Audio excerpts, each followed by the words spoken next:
Hi, it's Charlie giving you Monday's market commentary, and I hope you're very well. Lot to cover through today, so let's get straight into it. First of all, got a couple of dates, or no, yeah, some dates for you, and that is the 2nd and 3rd of March. 2nd and 3rd of March, for those who are interested, is going to be our live trading course of the year. So 2nd and 3rd of March, it's a Monday and Tuesday. That's going to be our live trading course of the year. There'll be more information coming up in due course, but if you just want to at least pencil it into your diary for now, if you are interested in doing live trading, we'll give you a lot more information about what we'll be doing over those 2 days, and what we plan to do as far as the live trading is concerned, and what we deliver during those 2 days as well, and what we show you. So that'll be coming up. Now, I will go into last week's video in a short while, but firstly, I think we do need to again revisit this Euro Swiss franc. And I know that Kim's done a good piece on it this morning, a video on the fallout, but I just wanted to extend that on my point, just to break it down into really simple terms as to why brokers have come, why the likes of Alperi has gone into insolvency, and what happened with FXCM as well. They got lucky because I think they've been bailed out anyway, but and other brokers, and why it's affected them. So you imagine you've got a trader, and lots of traders, obviously brokers will have. So let me bring up the pen again.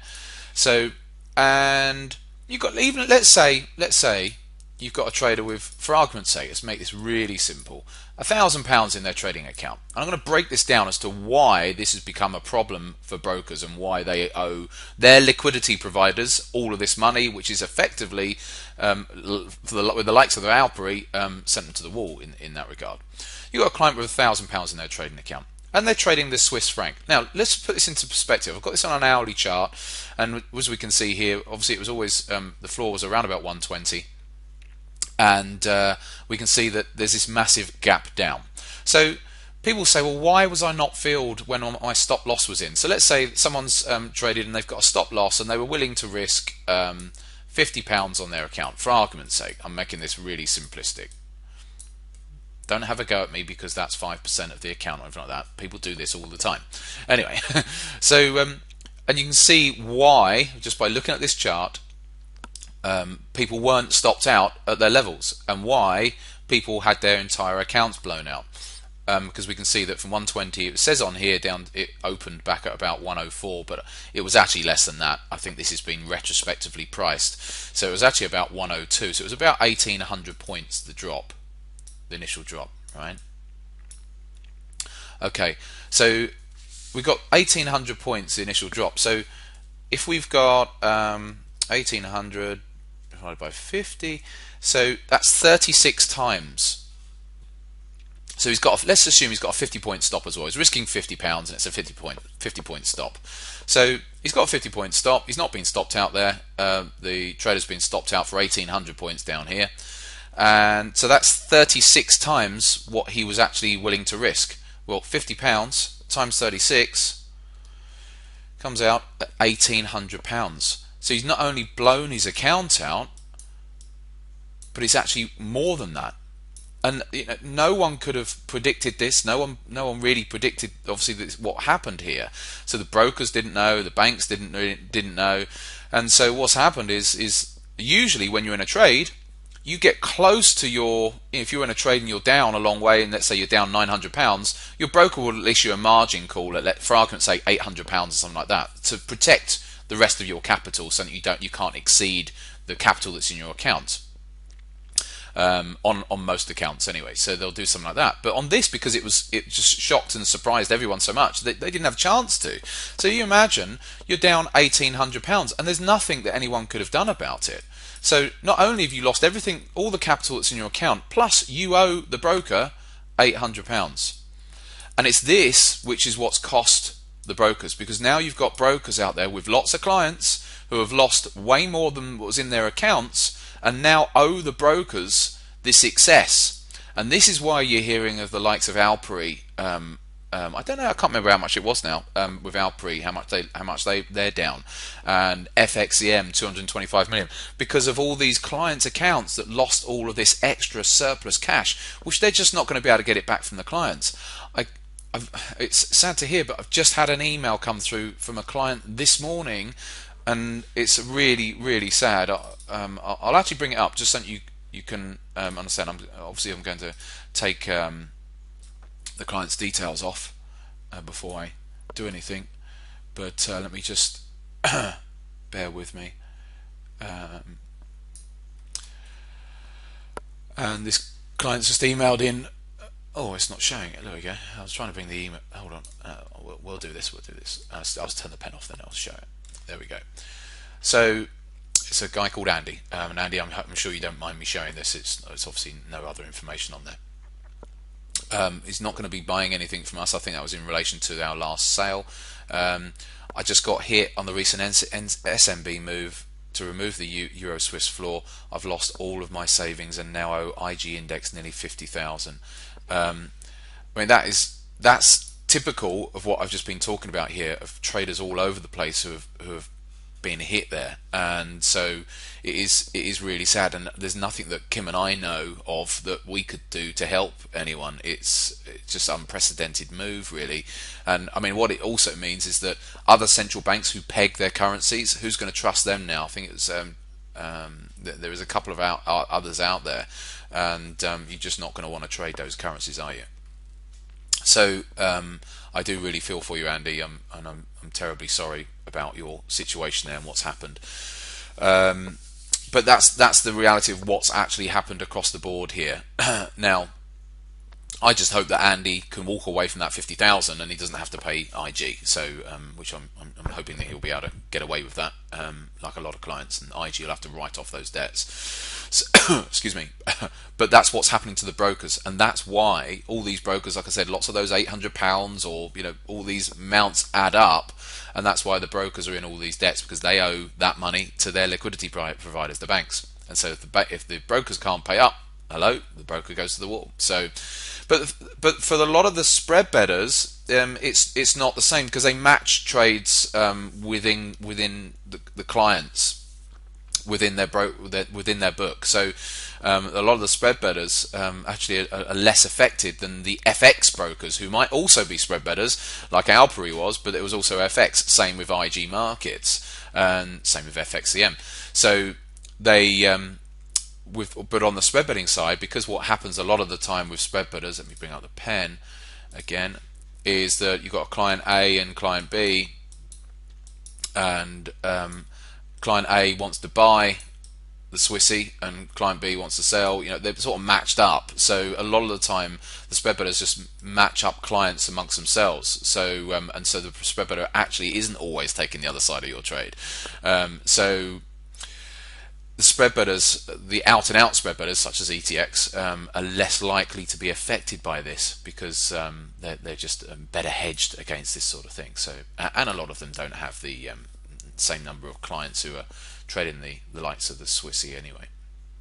So that's that story. So it just gives it a little bit more perspective as to why actually brokers have lost money and what it actually is going on behind the scenes. And that's what's happened. Clients have lost in excess of their accounts.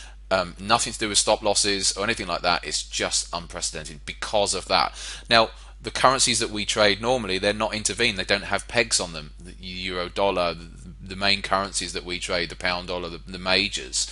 And so we don't have that sort of situation. That sort of situation couldn't really happen. You could have a major policy announcement like we've got with the ECB coming this week, which could create some nice big moves, but it'll just be nice big moves. It's not going to be anything like that. It just wouldn't happen. So it can't happen. So it's not a pegged currency. So hopefully that's given you a bit more information there anyway. Now, coming back to I'll put this onto a daily charts, and we will get around to some analysis in a minute. How far are we in? 9 minutes. All blimey. I'll put this back onto a normal currency. Coming back to last week's video, and I posed the question, what's more important, what did I say? What happens to your win rate as you become a better trader? I think that was what the question was. And we had a few answers come in actually, and everyone was right really. My favourite answer was actually from Carl last week, who said the win rate is largely irrelevant. Let me just bring it up. Yeah, hopefully you can see this. The win rate is largely irrelevant. Oh, no, it's not going to. See if we can get this working. There we go. Right. The win rate is largely irrelevant. However, it is only irrelevant to a veteran trader and not to a novice trader. And it was a good point. That being said, in my opinion, the win rate would go down as a trader becomes more comfortable with having losing trades and tends to hold them longer, as they understand maintaining a high win rate can be difficult. So where a new trader would risk 1 to make 0.5, risk reward being inverted, a more advanced trader is more likely to risk 1 to make greater than 1, and therefore the win rate will come down. They are directly and inversely correlated, and that was just a good point really. So and that was what I was the point I was trying to make from last week anyway, is that generally speaking, it doesn't have to be that your win rate comes down, but you just end up having a thicker skin as you become a more accomplished and seasoned trader, and so you don't things like win rate become less important to you. You're not bothered. Whereas newer traders, every trade they want to be a winning trade, and they're really concerned about that sort of thing. Where you have to realise that that's not important. What's important is you obviously have to have a certain win rate. Of course, you can't be sitting at 10%, for example, but you realise that you can have a win rate of, for argument's sake, 50% and still be making really good money, and so that was the point there. Now let's come on to these currencies for this week. Dare I even give any predictions or whatever, or analysis this week because of the Thursday's ECB? But certainly on the pound, I have seen, if I look at the RSI and we actually go out to a weekly chart, we've had quite some divergences here going on for quite some time on the pound. It's like a triple divergence on the RSI here. So that's on the weekly chart there. So it's on a much bigger time frame. So the potential is, now I don't know whether this week, first and foremost, if the pound's going to have or certainly have a blip down on Thursday and then do a reversal or something like that. It could do something like that, even if it was going to then reverse. But certainly it has that potential based on the weekly charts. That doesn't mean to say it has to go up straight away. It could take another 2 weeks yet before it starts going up. And in the meantime, go down a bit more. But I am aware that we have a triple divergence on the weekly charts of the pound dollar, and therefore at some point we should see a pound dollar rally. Now, what I can't predict is whether it's going to start this week or whether it's going to start in 2 weeks' time, or whether it's going to completely fizzle out and it's not just going to, the pattern will disappear. But it's quite a good pattern, so at some point it should play, but I just don't know when. But I'll leave that one for you to have a look at. Let's go and have a quick look at the euro dollar.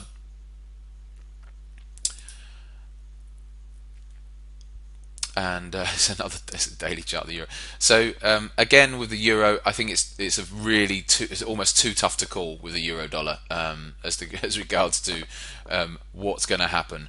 Now, there's a lot of talk that Thursday's announcement, it is pretty much priced in, and if it is priced in fully, let's say the announcement is at 500 million, to 600 million. Then it is more than possible that we see a short covering rally, because it's the news is priced in. But let's say they come out of 1 trillion, then that may not be quite priced in, and we could still see the euro go lower. So, but really, we've just got to play a wait and see game with the euro dollar. It's a really tough call at the moment as to whether it falls off a cliff again, and we're back down at 114, 113, 112 even by the end of the week, or do we see a rally? I think whatever happens, the markets will not make it easy, so they'll probably go in both directions. So if they go down go down, they could then do a reversal. If they go up, they could then do a reversal. I think if the euro was to rally ahead of the news this week, and it started to come up for the first few days this week ahead of Thursday, then it has that potential to then sell off on the news. So we'll have to see on the euro. I don't have too much more to offer than that. But we're 15 minutes into this recording, and I needed to give it a little bit more time today because of last week's events and what had gone on. And if anyone else has been affected, then by all means email in. But there's not really much advice that we can give you because it's just, well, unfortunately, something which is so unprecedented. I don't think there's much advice. I think for someone like Andy, who IG are asking for 50,000, you may need to take some legal advice to see if you can. What you don't want to have to do is pay that out, do you? So it's unprecedented. And so hopefully you don't have to. But other than that, I shall leave that with you, and I'll be back on Friday for live trading.